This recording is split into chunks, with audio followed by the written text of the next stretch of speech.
हमारे यहाँ बारिश हो चुकी है और हमारे यहाँ पर हम फसल की बुआई करने के लिए जाने ही वाले हैं। तो मिलता हूँ आपसे एक खेत में।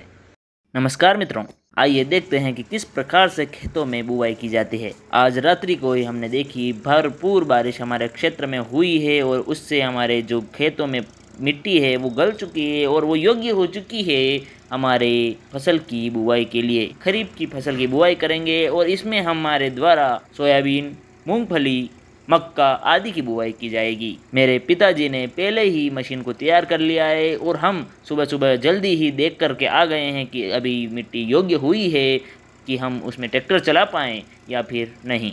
जब मेरे दादाजी ने कह दिया कि ये उपयुक्त है अभी ट्रैक्टर चलाने के लिए, तभी हम मेरे पापा और मैं हम सब मिल कर के ट्रैक्टर लेकर के अपने खेत पर पहुंच जाते हैं, जहां हम मशीन को बीज रोपण करने के लिए तैयार कर लेते हैं और बुवाई के लिए बीजों को तैयार किया गया है, उन्हें कोटेड किया गया है कुछ कीटनाशक दवाइयों से ताकि वो बीज सुरक्षित रह पाए। उसे हमने मशीन में भर दिया है। अब हम ट्रैक्टर द्वारा उस मशीन को चलाएंगे अर्थात खींचेंगे, जिससे कि जो बीज हैं वो ज़मीन में रोपित हो पाएँ। लगातार सुबह से शाम तक हम ये कार्य करते हैं। इसमें हम सोयाबीन, मक्का और मूंगफली का बीजारोपण करते हैं। बारिश इतनी अच्छी थी कि मिट्टी कुछ ज़्यादा ही गल गई थी। कहीं कहीं तो हमें ट्रैक्टर के फंसने की नौबत भी आ गई थी। हमें देखने को मिला कि किस तरह से को धीरे से, ज़ोर से और अच्छे से चलाना चाहिए, क्योंकि ये फसल लगभग 6 महीने की होती है। किसानों के लिए फसल ही सर्वोच्च है। किसान अपने 6 महीने के कार्य को, भविष्य को यहाँ पर रोपण करते हैं। आज जिस प्रकार से हमारे यहाँ पर खेतों में बीजों का रोपण हो किया जा रहा है, यह हमारे कृषि के क्षेत्र में, हमारे कृषि के कार्य में 6 महीनों तक का कार्य संपूर्ण करेगा। हमने यहाँ देखा कि किस प्रकार से बीजारोपण किया जाता है।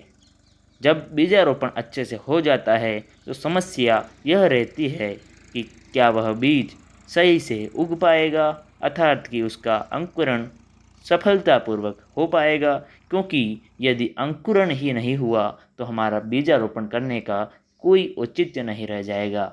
हमारे द्वारा मेहनत से इन बीजों को तैयार किया गया है और कृषकों द्वारा ये जो बीजारोपण करने के लिए मेहनत की जाती है, यह केवल कृषक ही समझ सकता है। इसलिए बार बार ये ना करना पड़े, इसलिए उचित समय, उचित मिट्टी का घलना आदि सभी जानकारियों को ध्यान में रखते हुए किसानों द्वारा बीजों का रोपण अर्थात बुवाई की जाती है। ट्रैक्टर द्वारा यदि आप बुवाई करते हैं तो उस पर भी मशीन में बहुत सारी सेटिंग्स होती हैं, जिन्हें आप ज़्यादा गहरा, थोड़ा ऊपर, मीडियम, अन्य प्रकार से सही करके बीजों का रोपण करते हैं। अलग अलग फसलों में अर्थात कि मूंगफली, सोयाबीन, मक्का में को उगने के लिए अलग अलग गहराई की आवश्यकता होती है। सोयाबीन जो कि अधिक बारिश से भी खराब हो सकती है, इसलिए उसे अंकुरण में भी समस्या उत्पन्न हो सकती है। यदि बुआई के पश्चात ही बारिश आ जाए तो मिट्टी के कारण दबने से सोयाबीन यहीं सड़ जाएगी और वो अंकुरित नहीं हो पाएगी। इसलिए उन्हें ज़्यादा गहरा न डालकर थोड़ा ऊपर ही रख करके डाला जाता है, ताकि वे सुरक्षित रूप से अंकुरित हो पाएँ। वहीं हम देखें तो मूंगफली और मकई की अर्थात मक्का की जो बीज हैं उन्हें थोड़ा गहरा रखा जाता है, क्योंकि उनकी जड़ ही मजबूत होनी चाहिए। क्योंकि जड़ मजबूत है तो भुट्टा सही से लगेगा और जो मक्के का पौधा है वो बड़ा होगा और सुरक्षित रहेगा। वहीं मूंगफली का बीज ही है, जिससे क्योंकि मूंगफली जड़ों से लगती है और ज़मीन में लगती है, इसलिए यह अति आवश्यक है कि उसकी जड़ मजबूत और अंदर गहरी हो, सुरक्षित हो।